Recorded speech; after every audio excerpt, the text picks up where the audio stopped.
All right, YouTube, my YouTube fam. Let me just see. Hopefully, this all goes the way I planned it. If not, I'll still get my point across. You know what I mean? All right, so this is part 3 of 3. I kept saying I was going to do it. Here I am, 3 days later. Life happens, you know what I mean? And then things happen. So the opiate overdose prevention slideshow. Hopefully, like I said, everything goes as planned. I'm going to try to keep this as short as possible. But before I get into that, I just wanted to show you, so you guys know, I am certified. Boom, boom, Mark White, certified. Boom, boom, we're good. I'm certified by the state of New York and trained in opiate overdose prevention.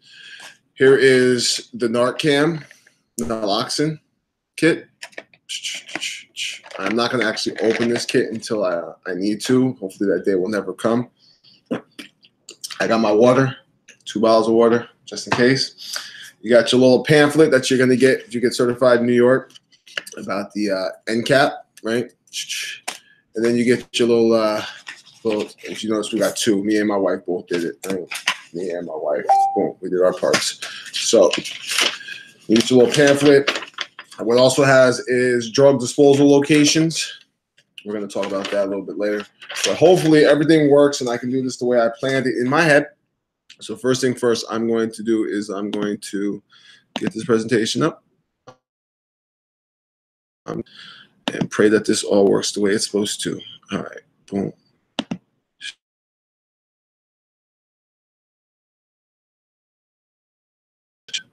Hopefully, let's make this big.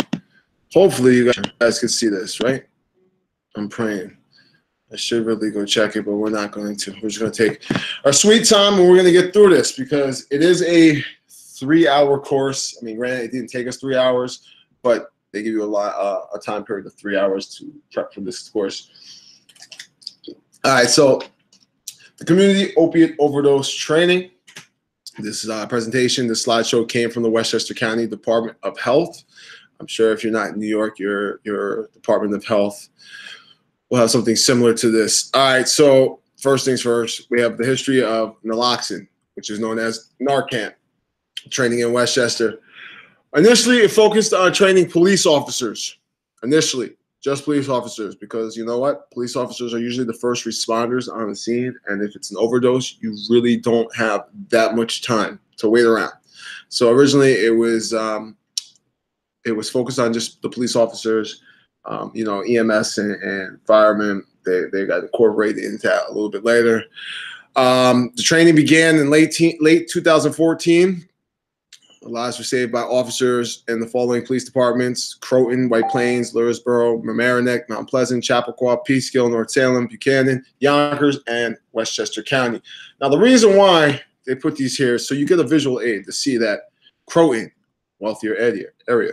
White Plains, city of White Plains, Lewisboro, Mamaroneck, Mount Pleasant, Chappaqua, where the Clintons reside, Peekskill, the city of North Salem, a quiet little town, Buchanan, the city of Yonkers, and all over Westchester County. This drug epidemic has no face, y'all. It attacks anybody and everybody, and it's so simple for your child or somebody just come to your house and go in your medicine cabinet, and if you don't have your drugs locked up, your opiate prescribed drugs locked up, it's easy for people to get access to.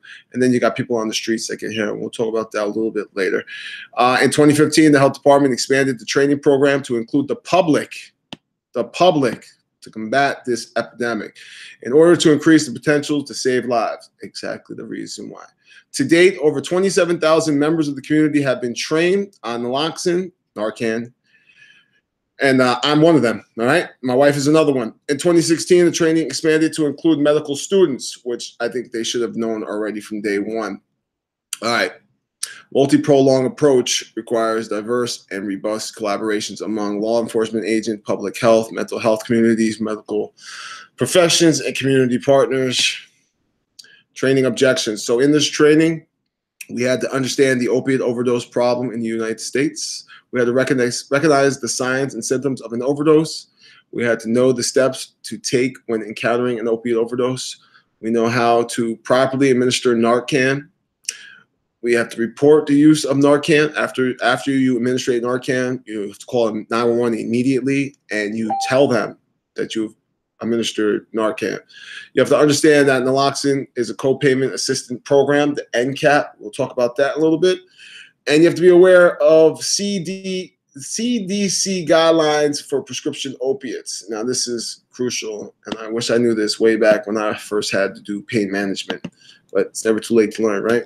So those were the objections. Now, local media, you cannot go on any news outlet and not hear something about teens and heroin or opiates, Percocets, Vicodins, oxycodone, oxycodone, hydrocodone, all that crap. You're going to hear it. You're going to see it. It's over everything. In New York, you got the Exchange. You have Channel 12 News, as local as local news gets, always talking about this. Generation lost. And this is sad, y'all. Very sad. When you see stuff talking about generation loss, it's bad enough what social media is doing, but this epidemic, we need to combat it. All right. So here's just to give you a reality check of, like I said, it has no face. Cops, heroin ring, hidden sleepy town. All right. If anybody is familiar with Westchester County in New York, you're familiar with Cortlandt Manor. Well, in Cortlandt, at this house right here, nice suburb house, real quiet, there was a truck. And inside the truck, the axles were full with heroin. As a matter of fact, there was 65 pounds of heroin in the truck axle. An estimated value of $2.3 million of drugs, okay? In a quiet community, heroin traffickers chose Cortlandt for its seclusion. See, it doesn't matter, y'all. It doesn't matter. They'll hit anything. The facts, opiates, including prescription drugs, killed more than 33,000 people in 2015, more than any other year on record. And that was 2015. Here we are in 2018. Can you imagine what this number's looking like right now in 2018 with this epidemic? 91 Americans die every day from an opiate overdose. Let me repeat that one more time. 91, and this is in 2015. 91 Americans die every day from an opiate overdose. Don't you think that's a little scary? In New York State, the opiate overdose rate increased from 20.4 from 2014 to 2015. Increased 20.4% from 2014 to 2015. I'm scared and want to know what these numbers are right now. Nearly 50% of all opiate overdose deaths. Shh, nobody's here. Sorry for my dogs. Nearly 50% of the opiate overdose deaths in the United States involve prescription opiates. I'm talking about the prescriptions. We're going to get into some of these prescriptions in a few minutes. The number of overdose deaths involving prescription opiates have quadrupled since 1999. Let me repeat that. The number of overdose deaths involving prescription opiates has quadrupled since 1999. Quadrupled. Some scary shit, y'all. All right. This is where it gets fucking crazy. All right, listen. Overdose deaths involving opiates by type of opiates. And this is from 2000 to 2015. Again, we're in 2018. So look at this spike in number, right? This is any opiates. From 3 all the way up to damn near 12 or 11. All right, so you got, this is scary. This is the heroin, 2000. Around 2010, look at the spike heroin took. The heroin took a major spike. One, it's cheap. Two, people that are prescribed pain management pills, Percocets, Vicodin. There comes a point where, either you run out, your insurance doesn't cover them, and you can't get them on the street. They're expensive, so people go to heroin. And the problem is you never know what's in heroin. Natural and semi-synthetic opiates, this has always been high. Don't get it wrong. It's always been high, but it's just getting higher and higher. Then you have other synthetic opiates like fentanyl. We're going to talk about that in a few minutes. Fentanyl took a spike in 2013. Now, what they do is they cut heroin with fentanyl because fentanyl is very addictive opiate. And then you got methadone, right? Methadone is just like Suboxone to try to combat people that have severe problems. They use methadone. Overdose deaths. This is scary too. 16,849. 65,000. And this is only 2015, 2016 mark. It's probably way up here somewhere now, 2018, right? Current estimates are that in 2016, there were about 52 1,000 opiate-related overdose in the United States. Graph above is all-cause overdose. Okay, this is overdose deaths, all causes, not just opiates. But still, it's still scary. It's so scary. All right, let's go down one page, right? Mm-hmm. All right, here you go. Drugs involved in the U.S. overdose deaths from 2000 to 2016. Now look at this, y'all. Remember I was just talking about fentanyl? But fentanyl took a little spike in 2005. Came back down. 2010 went a little bit. But I'd say around 2000, what did I say, 14? Go back one. What did I just say? 2010, 2011, around that area. 2010, 2011. Yep, 2010, 2011. Look at this spike. Fentanyl. Fentanyl. Straight up. Straight up. The only thing you see going down is methadone. And that is to help people to have addictions. You got a spike in prescriptions going up. Heroin spiked straight up. Well, not straight up, but up. Fentanyl is pretty much straight up. Cocaine. Cocaine took a drop. Took a big drop, but it's starting to come back now. And the problem is a lot of people mix drugs. When you mix an upper and a downer, you get that speedball, that 8-ball, whatever you want to call it. It's not good. And then you got your methamphetamines, which is probably a little higher now because, you know, people are just starting to talk about people blowing up their houses, cooking meth, right? That's for another day. So here are your common opiates, right? Codeine, fentanyl, hydrocodone, and acetaminophen. Yeah, I'll never get that word right. I'm pretty sure that when I talk to my doctor, he says that it's the hydrocodone and then the aspirin, right? So there's your Vicodin, hydrocodone. Then you got hydromorphine. You got merpilerdin. I've never heard of that. Delordin. I never heard of it, but just knowing it's on this list is opiate. You got methadone, right? You got your morphine. Then you got your oxycodone. This is those Roxys those kids were taking upstate Westchester County that they were dying on. Codeine with the aspirin. This is what I used to take, the Percocet for my back pain. All of this, these are common opiates. You get these from your doctors, you know, your pharmacies, get them off the streets. Heroin. Heroin can be injected, smoked, or inhaled by snorting or sniffing. Associated with serious health conditions.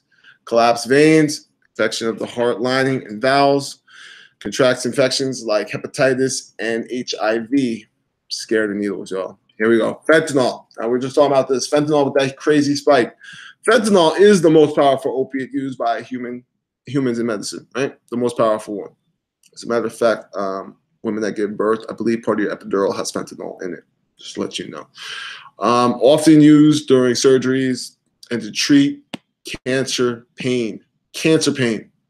Similar to morphine, but 50 to 100 times more potent. That's similar to morphine, but 50 to 100 times more potent. Whenever I hear morphine, I think of the guys that went to Vietnam. When you got shot, you get too many shots, they tell them, give them a double shot of morphine and would just, you know, take them out of their pain and kill them. Scary, scary. Began to appear in large quantities in illegal manufacture of fentanyl, IMF, about 2013. Okay, illegally manufactured fentanyl. This is where it gets a little scary. We're going to talk about the next slide. We're going to get into some crazy shit, okay? Excuse my language for cursing, but I'm just keeping it fucking real. This shit is scary, and people need to wake the fuck up. Get certified. You might save somebody's life. Has a rapid onset with a short duration, often mixed with heroin and sold as heroin. So you never know what you're getting heroin. You don't know what it's cut with. If it's cut with fentanyl, you can die. You can die from heroin with fentanyl, and you can die. It's fucking scary. Overdoses can be reversed with naloxone. So you see this? That's your Narcan. It can reverse the fentanyl overdose. We're going to talk about this because one of those ladies I was talking to said you can't, but it can. You might need a double dose. May require multiple doses, but it can help. It can definitely save somebody's life. Chest wall rigidity. I don't know.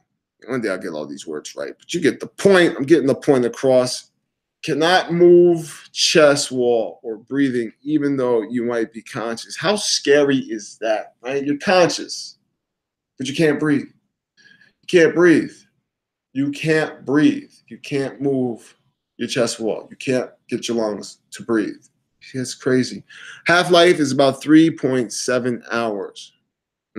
Here's a scary one. Carfentanil. Okay? Carfentanil is that synthetic opiate. It's 100 times more potent than fentanyl. Only a few grains could kill a human being. It's used in veterinary practices on large animals such as elephants. This is fucking crazy. This is crazy. It is also sold counterfeit pills resembling oxycodone. Involved in ODs and people using prescription opiates. This is some scary fucking shit. A couple of grains will fucking knock you out and kill you forever. They use it on elephants. Elephants. All right, so here's some guidelines when you getting prescribed opiates. Now listen, the best thing you could do is be educated. Educate yourself. Educate yourself when you go talk to your doctor. Don't get a prescription of 30 pills when you only need 2 or 3, right? As a matter of fact, I think there was a new law. Yeah, there was a new law passed. The presenter of the slideshow was telling us that, you go in, and what used to happen is a kid would go in for a root canal and they'd give him Percocet, or they give them, Vicodin, but they give them like a 30-day count, knowing that you don't need that many, right? So what was that? What was the point of that? So they made it now you get, like, the first time you only get a certain amount, but you got to be educated. You need to be educated on prescription opiates for chronic pain. I suffer from degenerative disc disease, 2 herniated discs, 2 bulging discs, a protruding disc that pushes up against the sciatic nerve. Through physical therapy and the right doctor, my pain has subsided. I no longer need my prescription. I found alternate holistic medicine. Try your cannabis oil, the CBD oil, great for inflammation. Turmeric, great for inflammation. I'm even doing right now, if y'all know, if you watch my channel, the fermented scapefish liver oil has been great for my back. All right. Opiate overdose prevention efforts. So you have the iStop program and create increased access to naloxone. You can get Narcan from your local CVS, your local pharmacy. You have the NCAP program and self-medication disposals. For the iStop prescription management program started in 2014. PMP searches results in an 82% drop in the number of doctor shoppers. All right, a doctor shopper, this, I'm gonna go like this real quick. Let me go like this because I want you guys to see me when I talk about this one. Okay, stop sharing screen. Because this shit shocked me too. There are people in this world, they're called doctor shoppers. What they do is, some people can dislocate their shoulders or their elbows. I have double jointed thumbs. Now, if you look at my thumb, the bone is here. Bang, ow, my bone is in here. Ow, ow. Let me go to the emergency room and get some prescription drugs. Got some prescription drugs from that doctor. Emergency room gave me a doctor. He referred me to a doctor. Go back in, doc. It's popped back out. It hurts. They pop it back in. Shoulders, they do this a lot. Dislocated shoulders. Then I go from one doctor, I go to another doctor. And I go to another doctor, and I go to another doctor. So they created this program that they log it into a database. So they can see, okay, they'll use me as an example. Mark went to Mount Kisco doctor, Beverly Hills doctor, Katona doctor, White Plains doctor, Yonkers doctor, the Bronx doctor, Brooklyn doctor, bouncing around shopping from doctor to doctor to get these prescription drugs. This is crazy. And there's people that do this, and you know what they do most of the time? They're not even in pain. They go to the streets and they sell it. They sell the drugs. Or they use them themselves, and they have a serious addiction. And it's scary. It is so scary. Let's get back to the presentation. All right. I had to let you guys see my face on that one because it is scary.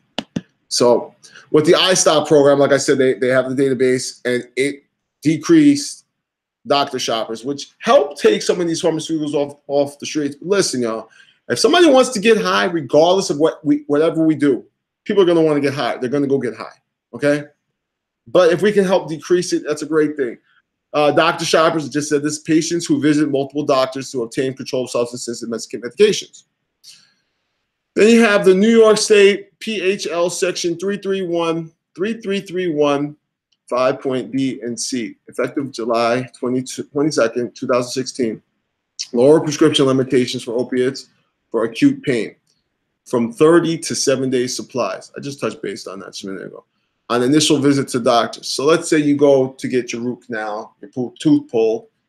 You're no longer going to get a 30-day supply. You're going to get a 7-day supply, right? The first time I went for my back pain, they literally gave me 2 a day for 4 days. And they told me I should take 1 for 7 days, and there was a couple extra.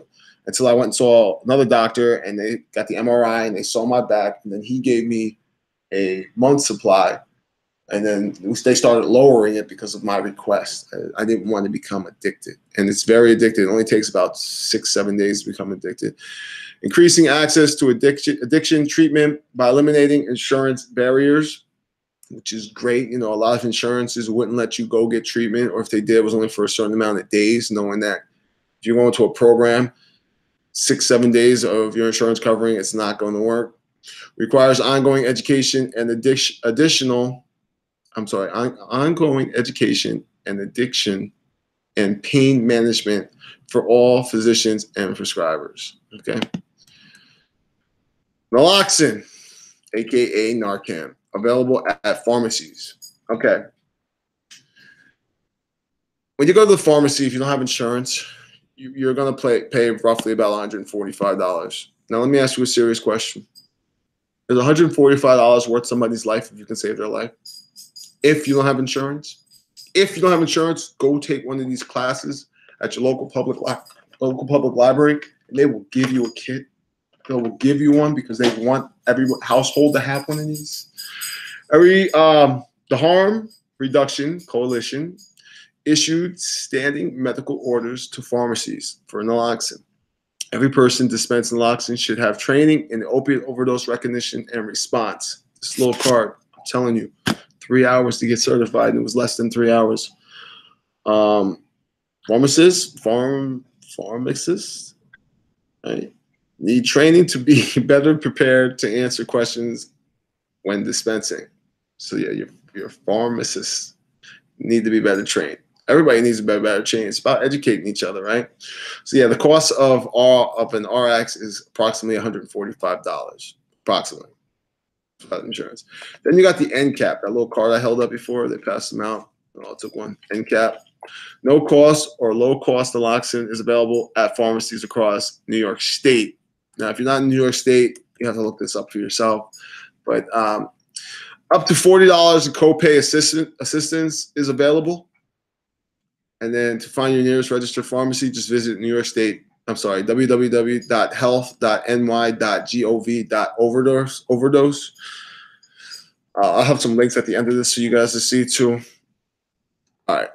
Local preventions, lockboxes. Okay, so this is also scary too. Okay, so you have places where you can drop off your prescriptions. Most police stations do them.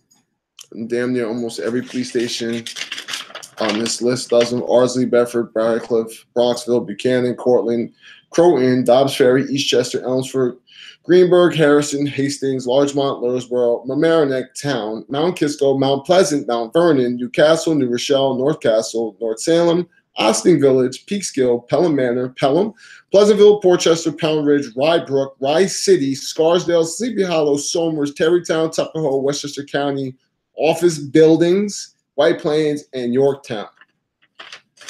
They all take your drugs, okay? If you don't need them, dispose of them.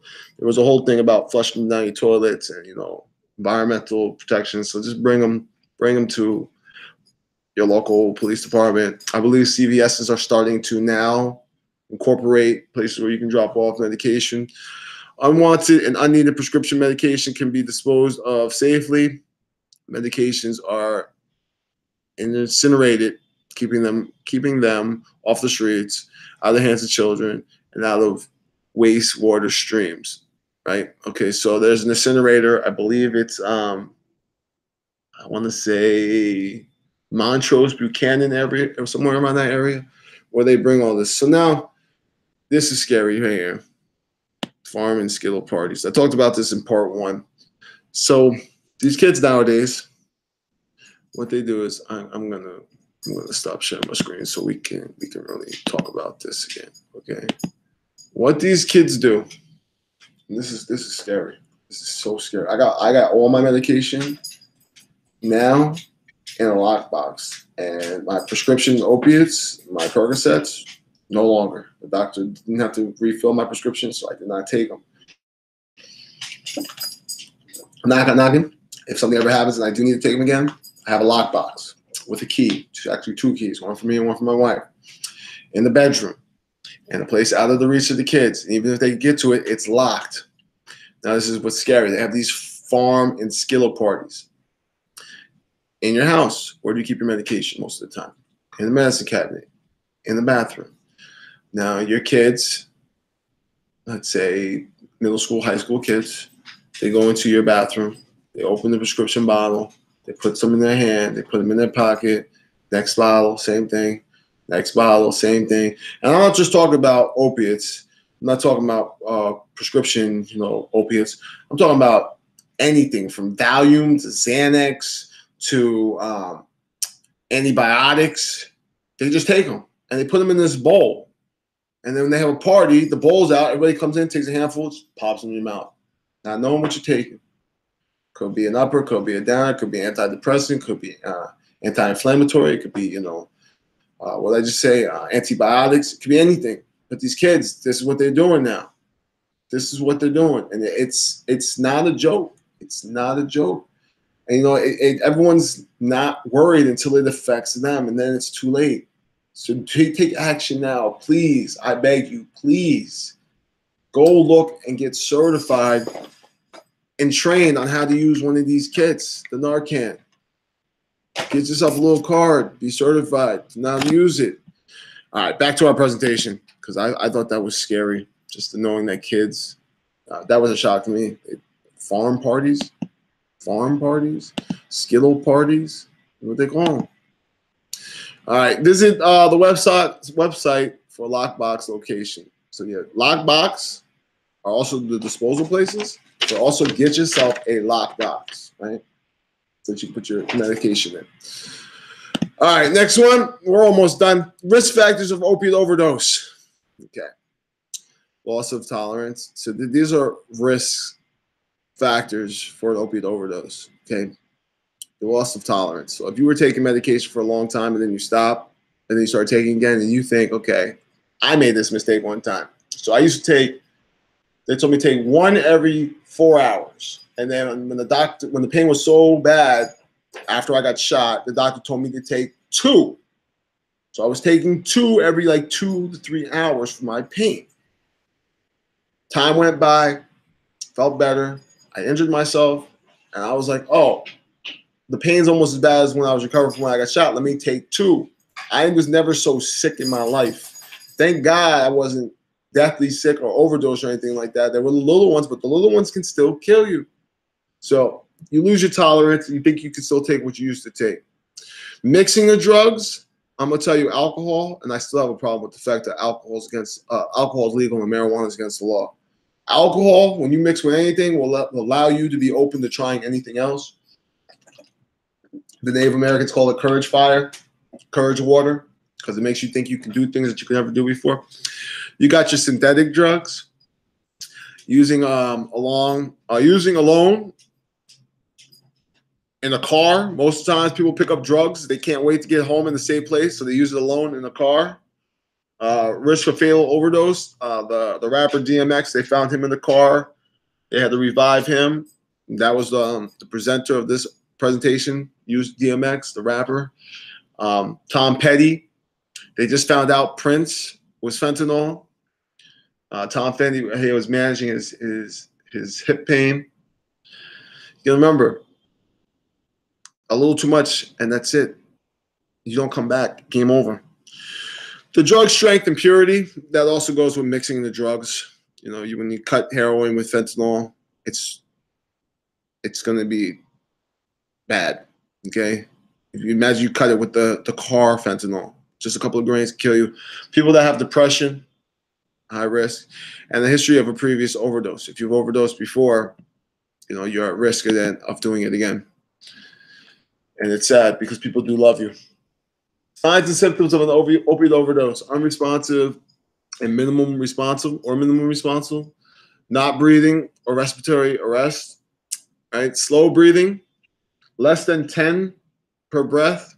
Now, it's not like you're going to find somebody on the floor and you're going to run up to them and count their breaths, okay? Don't do that. It's too late. Snoring and gargling, blue or ashy color. Okay, so this is not racist. This is just the truth. White people, they turn a bluish color, especially around the lips. Dark-skinned people, you get an ashier color, okay? This is just truth. This is fact. These are signs. All right, what is naloxone, Narcan? Naloxone is a life-saving drug that can revive overdose victims. Narcan is the brand name of the drug naloxone, okay? Narcan is the brand name of the drug naloxone. Naloxone, Narcan, helps restore breathing to a person who is overdosing from opiate drugs such as heroin or prescription drugs such as Oxycontin, and fentanyl, and everything else that was on that list I showed you a little while ago. How naloxone works, how Narcan works. Okay. These are your brain receptors. 1, 2, 3. When you ingest opiates, you shoot them, you smoke them, you pop them in your mouth and swallow them. However you take in your opiates, they're in your blood system. What naloxone does, right? Well, let's go before we get into that. What the opiate does, it goes straight to your brain receptor. So these are your brain receptors. The opiates sit right on your brain receptors, right? Opiate receptors go straight to the brain. What naloxone does, naloxone prevents the opiates from getting to the receptors. So you have like this shield where the opiate will bounce off, bounce off, bounce off, bounce off. Make this big. I can't make it big. They bounce off. Now this is the thing. Naloxone is not a, okay, you did it, you overdose, you take naloxone, you're fine. Naloxone wears off and the opiates are still in your body and they go right back to your brain receptors. Okay? So how it works, it's like a shield. It shields those brain receptors for a certain amount of time. Naloxone in action. Okay. This is kind of scary too. Okay, so when it wakes a person up who's overdosed in 2 to 5 minutes. Now, when the person wakes up, they tell you to take a few steps back. 1, sometimes they wake up aggressive. They're swinging, they're punching. 2, sometimes they wake up really aggressive because you just blew their high. And 3, you don't know what to expect, okay? Works for approximately 30 to 90 minutes. So it's super important after you administer naloxone that you call 911. Get some responders, first responders, the police, get them all there. Reverses opiate effects just for that 30 to 90 minutes. Now, double dose, like when we talk about the fentanyl, you might need a couple more doses, 2 doses. It's not going to give you 30 or 90 minutes and then 30, 90 minutes. It might give you 30, and the instructor said 90, maybe an additional 30 minutes. It's not going to double that number, okay? You might get an hour and a half is 90 minutes. You might get 2 hours, maybe 3, depending on the person's size, but it's so important that you call 911. Causes sudden withdrawal, unpleasant feeling, person may become aggressive. So instantly, you go from being high and pain-free to boom, sudden withdrawal. I don't know if anyone's ever taken too many prescription drugs. The withdrawals like having the fucking flu. You're hot, you're cold, you're achy, you're sweaty. It's a horrible feeling. It's a horrible feeling. After I got shot and they had me on the morphine and I had to go through that withdrawal, they asked me if I wanted something for that. I said, no, let me just get this shit over with. 3 of the worst days of my life when I got off the morphine. And that was because I got shot. These people are doing it, so God knows how long they've been on it, right? There's no addictiveness to naloxone. And what I asked when I was in the class, what are the long-term effects? And they're basically telling me none, which I find it hard to believe that there's anything that doesn't have a long-term effect or any type of side effect. But they reassured me that they've been using it for a long time. Ambulance used to use it in the IV, which would go in your system quicker. They have the needle form, and then the needle went from another nasal spray, but this is like a simple one. We'll get into that in a minute. Safe and highly effective. Routinely used by EMS, large doses. Like I just said, the IV is one big one. No harm if the opiate is not present. So like if you think somebody's overdosing, but they're not overdosing on the opiate and you give it to them, it's not going to hurt them. No potential for abuse or addiction. Okay, that's crucial. What happens during an opiate overdose? Opiates repress the urge to breathe. Carbon dioxide levels increase. Oxygen levels decrease. So I'm looking at my dog. He's just laying here. Process takes time. There is time to respond, but not time to waste. So here, I don't know if I can't zoom in. Let me see. There we go. All right. What is an opiate overdose? The brain has many, many receptors for opiates. An overdose occurs when too much of an opiate, like heroin or oxycodone, fits in too many receptors, slowing and then stopping the breathing. So here are your brain receptors again. 1, 2, 3. Here are the opiates. The opiates sit on your brain receptors. Now, you gotta mind you, there's tons and tons and tons and tons and tons of brain receptors in your brain. And each time you take one pill, it breaks down and they go to each receptor. So the opiate fits exactly on the receptors. When you take the naloxone, the Narcan, it puts that little shield there and the opiate will bounce off, okay? Let's see how I just keep it on this page. Yeah. All right, steps to respond to an overdose. Y'all know about this? If you don't, you need to. Sternal rub. If a person is passed out and appears to be overdosing, shake them and shout at them until they wake up. If you shake them and you shout them and they don't wake up, the next step, if not responsive, grind your knuckles onto their chest bone, sternly rub for 5 to 10 seconds. What I'm going to do here is I'm going to just give you an example of this because I had the wrong idea because this lady's sitting in the chair. Granted, you're going to find somebody that might be in the chair or in a car like this, but most of the time, if you're overdosing, you're on the ground. Before I show you the example, let me just read the last one. If a person is still not responsive, give the person naloxone, the Narcan, and call 911. Whichever is quickest, do first, okay? Let me go right here real quick. I want to show you what it looks like. So if I'm passed out on the floor, laying down, passed out, you're going to shout, scream, shake me if I'm not responsive. You're going to take knuckles. You're going to come right across the chest, and you're going to go like this. And that hurts. And the point of it is the pain receptors. They don't come to and say, stop, ow, it hurts. You need to get into that mind state like, okay, here's what we got to do. Right there. And it has to be quick because you don't have time. You don't have time to waste. You don't have time to waste. That's why they made these new kits. We're going to get into it in a minute. Go back, share my screen. All right. Boom. Make this big. Okay. So whatever comes first, call 911 or get the naloxone. Steps to responding to an overdose continue. All right. If you need to leave to call 911 or to get your naloxone, your Narcan, leave the person in the rescue position. You guys know what the rescue position is? It's laying on their side with their top arm and top leg crossed over their body. Now, the reason why we're going to do this, we want you on your side with your top arm over your arm, your top arm over your other arm, and your top leg over your other leg. Because if we leave you flat on your back, you throw up, you're going to die. You're going to choke on your vomit, you're going to die. If you go into a seizure stage, you might choke on your tongue, and you might die. So the rescue position is if you do throw up on your side, it's not going to aspirate you. It's going to just come out the side and go on the floor. Lower risk. This lowers the chances. This lowers the chance they will choke on their own vomit, which I just talked about. You're going to call 911. Call 911. 911. Tell 911 dispatcher, I think somebody is having an overdose. Tell the dispatcher you're going to administer Narcan, naloxone. If you already did, then you tell them, I've already administered Narcan. I'm certified and registered. Or if you're not certified and registered and you went to CVS and you got it, you're going to tell them that you've already gave them Narcan, right? Give the address and the location.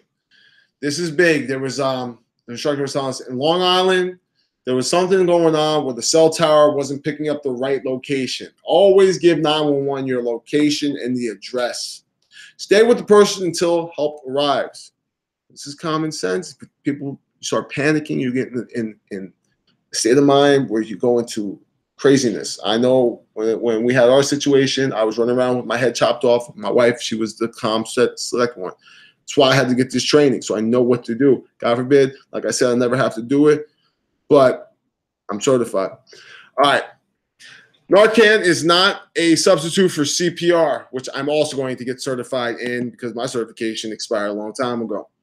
If a person does not appear to be breathing or gasping, they need CPR. So being certified in that could also save their lives. All right. So here we're going to go over what Narcan used to look like. Okay. Let's make this big real quick. All right. So, sorry, I got a Facebook ad running. Narcan used to be this kit right here with this needle. And you have to take the needle, you have to put the needle in here, take the fluid out, put in the needle, and then administer the shot, which takes a little bit of time. And when somebody's overdosing and you're panicking, it's not the easiest thing to do. Then Narcan became this tube where you would unscrew the yellow cap, put your Narcan inside, screw on the white tab, and then put it. It was either the shot or the nasal spray. I'm not 100% sure because I never did it, never had it. I don't remember what the instructor said. It was either a shot or a nasal spray, and there was a few more steps. Now, Narcan looks just like this right here. You see this? It's got two sides. What you can't see here in the middle is a thumb presser. I'm going to go to the next slide. I think it shows you. Yeah, here you go. Adapted Narcan device. Okay, so you got your two sides. Enough! Nobody's here. Sorry. I think there's a slide. Let me just check real quick. Yeah, here it is. It's coming up in the steps. Enough! Listen, both of you. I'm doing something. There's nobody here. Stop barking. All right. So this is the box I just showed you inside. There's two of these. 2 per box. How to use it. Requires no assembly, which is nice. Like I just showed you with the other ones, if some assembly could take up a few seconds that person doesn't really have. Device should remain in the blister package until ready to use. Do not practice with device. The enter dose is released when the plunger is pushed. Okay, we're going to talk about this in a minute. All right, so you can't really practice with this one. This is what the instructor told us, but it's common sense. Okay, contains 4 milligrams, /0.1 milligrams of Narcan. Right, this dose is 40 times more concentrated than the previous use multiple step nasal spray. So that other one I told you where they have to unscrew it, put it in, and screw it back on. This is 40 times more concentrated, with twice as much naloxone. Narcan in 1/20th of the amount of water. Okay, so here are your steps. You open your box, you peel back the label. Now on the box, both on the top and when you open it, there are step-by-step instructions. Because God forbid, months go by and I don't remember this training. I open the box, it's right there. I know how to do it. It's 4 friggin' steps. Let's do it. Let's save somebody's life. The second step, you place and hold the tip of the nozzle in either nostril until the fingers touch the bottom of the person's nose. So you see here, there are the 2 arms. There's your middle blaster, I'm gonna call it. You put your in their nose until your fingers touch their person's nose, right? You can put it right in their nose. How to give naloxone. All right, step 3. Once the tip is in the nostril, press the plunger, what I call the blaster. Press the plunger firmly and release to release the dose into the person's nose. 1 shot. So here it is again. Remember I showed you the 2 sides. We got the blaster, which is the plunger. You push that and it shoots it right into their nose. Step 4, repeat. You have 2 towards the box. Repeat after 2 to 3 minutes. If there are no minimum response, repeat with second device in other nostrils. So you want to use the second blaster, the second device, and the opposite nostril, 1 per nostril. All right, here's the recap, and we're almost done. Recap: when you're using naloxone, overdose suspected, not responsive to pain stimuli, breathing status. Okay, normal to fast, turn on side. Right? If they're breathing, it's normal to fast, turn them to the side. If it's slow, less than 10 per minute, administering naloxone. No breathing or gasping, naloxone and CPR, right? Self-explanatory. Drug abuse prevention and treatment. Remember, naloxone does not prevent opiate overdose. It prevents opiate overdose deaths, right? So the opiates are still in your system. If the naloxone wears off, it's going to go right back to the brain receptors, and you can have that chance of overdosing again. Drug treatment and counseling resources are needed to prevent overdoses. You need to seek help. All right, boom. PHL section 330910 NYCRR 80.138, effective since April 2016, protects non-medical person from liability when using naloxone in setting of overdose. See, so you're protected. Don't think you're not protected. Allows the medical provider to write a prescription and give naloxone from stationary administration. The person being trained can use it on someone else. So go get trained. Please do your part. If everybody got trained, everybody knew about this, and we had one in every home, we could really combat and fight back against this epidemic. Recent amendment to law allows the standard order of non-patient specific prescription specific, never get that word right, prescription ordination from the physician of physician's assistants. One day I'll be good in American language, but until then, you get the point, I hope. New York State law, Good Samaritan law. This one I questioned because this one I'm iffy about, but they said you restate the Good Samaritan law, okay? Since September 18, 2011, the Good Samaritan law protects individuals who experiences an overdose, individuals who summon EMS, calls 911, encourage those at an overdose to do the right thing and call for help. Now, this is what happens. You're at a party, somebody overdosed, you got drugs, you got underage drinking, you got your heroin, you got your weed, you got your pills, whatever it is, and you're worried you're going to go to jail and this person is dying, so you're not going to call the authorities.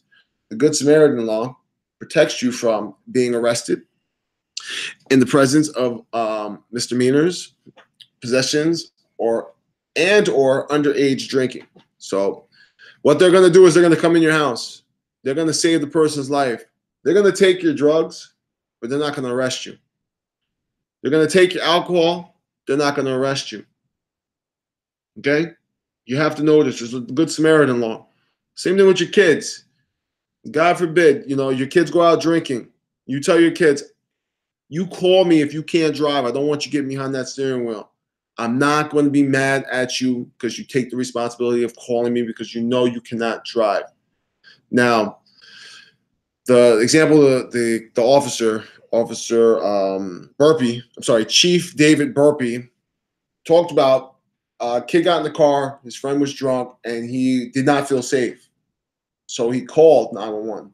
And then they came and they stopped, pulled over the car, and they didn't arrest the children underage drinking, but they made the right decision. Good Samaritan law. Prosecution in felony possessions. Okay, just know that. Keep that in mind. Please note, complete this form. It is important for us to contact you in case of a recall. Right, so we had to fill out this form, me and my wife, and then bada bing, bada boom, you got your certification of completion. We had to sign it. The program was held at the White Plains Public Library. Narcan spray, naloxone HCI 4 milligram unit.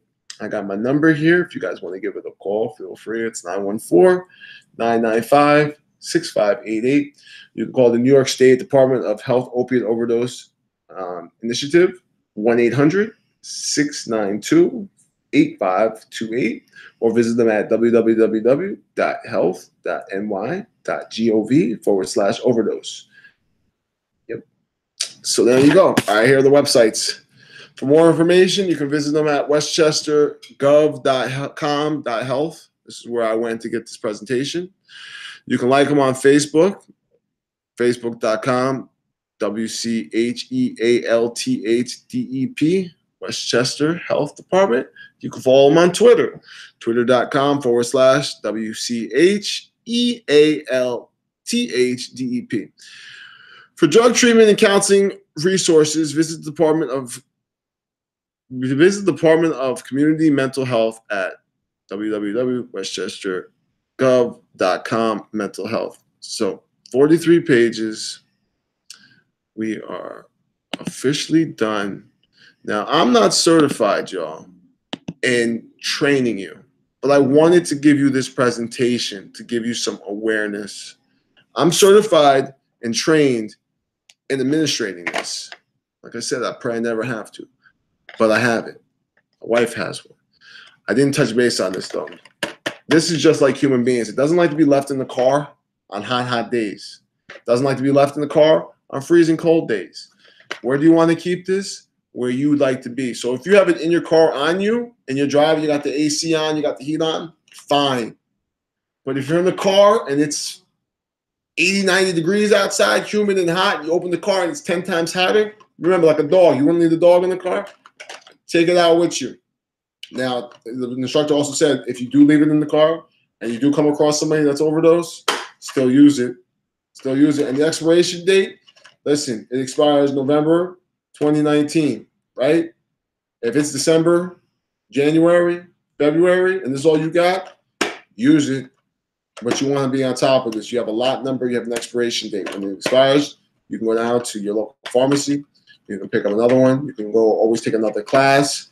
If you don't have insurance, I highly suggest you take the class because I thought I was going to have to pay for this because I gladly would have paid for this. But they gave them out free to everybody that got certified. If you go to like the website, you can register. I registered myself. I forgot to register my wife. She went in, signed the paper, completed it too. So they do walk-ins if there's room. Now the class was really big. There was a lot of people there, more than I expected. Not that many people. Don't get it twisted. But there was a good amount of people. They answered a lot of the questions. I had quite a few questions about the fentanyl, the car fentanyl. My wife asked a great question that they didn't really know an answer to. So we did some research when we got home. I don't want to confuse people by repeating her question because it did confuse me. She's not here to explain it. She's actually at work. But I just want you guys to know this is something that we can all do. We can all get certified and trained in Narcan. And if you ever have a chance to save somebody's life and you're certified, you need to. If you're not certified, you need to do your best to help them. But if you're certified, you know what you're doing. It's the matter of seconds that can make a difference. You know what I mean? One thing that we did talk about, and I didn't say in the presentation, a lot of people do drugs by themselves. And this is something that you can't like, okay, I'm having an overdose. Like, it doesn't work that way. It's very important that you educate yourself. And if you're going to do drugs, because I know people are going to do drugs, please be very, very careful. Now, I'm not saying go out and do drugs, but I know people are going to want to do drugs. Please, you don't know what you're getting off the streets. If it's that car fentanyl, just a little bit can kill you. You don't know. So just know people love you. People care for you. If you don't believe that, talk to me. Because I love every person I come across. Even my worst enemies I love. Because love conquers all. The only way we beat evil and hate is with love, unconditional love. We got to love each other. We got to love our neighbors. We all come from the same source energy. Whatever religion you believe in, if it's God, Allah, whatever religion, you got to know after the Creator created you, it destroyed them all because you are one of a kind. You are unique. You're special. Listen. When your mother and your father made you, right, out of all the little tiny semen that came out of your father, racing to the egg in your mother, you won. You were the fastest. You were the strongest. You were the smartest. You were the most potent. And you made the egg first. That made you. You know, you have a better chance of getting hit by lightning to becoming a human being. You are special. You are unique. You're awesome. If you don't have somebody to tell you that, reach out to me. I love giving recognition to people. I see greatness in everybody. Everybody has greatness in them. If you don't know what you're good at, you might need somebody to help mentor you, to help you get on that right track. Holla at me. I did this because I want to help educate people on this epidemic. I have 2 baby boys, y'all. If you got kids, I never, everything I love and imagine, I would never, ever know or could imagine what it feels like to walk in your house and see your child overdosing. I don't even know what the history of my father doing drugs and coming back from Vietnam with Agent Orange shooting up. I was embedded by my mother that needles, to this day, I'm terrified of needles. My mother used to come out with the medical scissors. She worked at the hospital and chop up the needles, take the bags. When I was 3 to 5 years old, I remember this. The bags, black tar, black widow, and she whip them up, put them in the toilet, never do this, chop the needles up, never do this. This is the worst you can do. And one thing led to another. My father overdosed, had a grand mal seizure, and choked on his own tongue and died. April Fool's Day when I was 5 years old. So it hit home with me. It hit home with me. Now, I'm not saying if this was more aware back then, my father would be alive, but there could be a possibility that I could save somebody's life. God forbid, like I said, knock on, I never have to use this kit. I pray I never, ever have to use it. But if I do, I know what I'm doing, and I can save a life. And if we all take the 3 hours, what's 3 hours? I tell you guys all the time, 30 minutes is 2% of your day. An hour is 4%. So you do 4, 8, 16, right? 4, 8, 12. I apologize. 12% of your day to get certified. Shit, even if it was 16. Less than 15% of your day in time to get you certified. You owe it to yourself. You owe it to your loved ones. Like I said, this needs to be in every household. It needs to be everywhere accessible. Big shout out to David Burpee, Chief Burpee. I usually don't ever give shout outs to cops. I've never been on the good side with the law. I never call them officers because I never appointed them. But Chief, I give you a big shout out because you held your respect. We talked eye to eye, man to man. And the fact that he brought this and put it in his church, puts it in the local communities where it needs to be, and educates people on this, I got nothing but love for you, man. And then the instructor, I really wish I could remember the instructor's name. Big shout out to him. This is a little bit longer than I planned, but I had to get it done. Part 3 of the opioid epidemic. Let's see if you have any questions, comments, concerns. You know who it is. If you don't, it's Coach White, Mark White, a.k.a. Mr. Modifier. I'm just trying to do my part, y'all. I'm just trying to do my part. If we all just do our part, we can make the world a better place. If we can all be a little bit better today than the day before. If we all could be 1% better today than the day before. If we do that every single day for 365 days, from day 1 to day 365, we are 365% better than day 1. If we all do that, we can make the world a better place. We all got to stop all this hatred and all this war and all this violence, and just, we need to come together. You think of 2017, 2018, right? We made a change for the better. We're on the news, heroin, death, murder. Even the weather people are so negative nowadays. Gotta have positivity. Positivity. We need role models for our kids. We need our kids to realize, life is worth living. We have this gift. You understand? The past is history. The future is a mystery. And today is a gift. That's why it's called the present. Open your gift. Let your life shine. You got greatness inside you. When I say that, I'll keep saying it and saying it and saying it. You have greatness within you. Everybody has greatness within you. Don't go to your deathbed with regret. Remember, failure is only failure when you quit. Each failed attempt is a stepping stone in the right direction to achieving your goals. All right? With that being said, please go get certified and train. Please, you never know. And if you could save a life, it's so worth it. With that being said, it's your boy, Coach White, Mark White, a.k.a. Mr. Modifier. Like I said, any questions, comments, concerns, drop me a comment before YouTube. Number love. I appreciate you guys.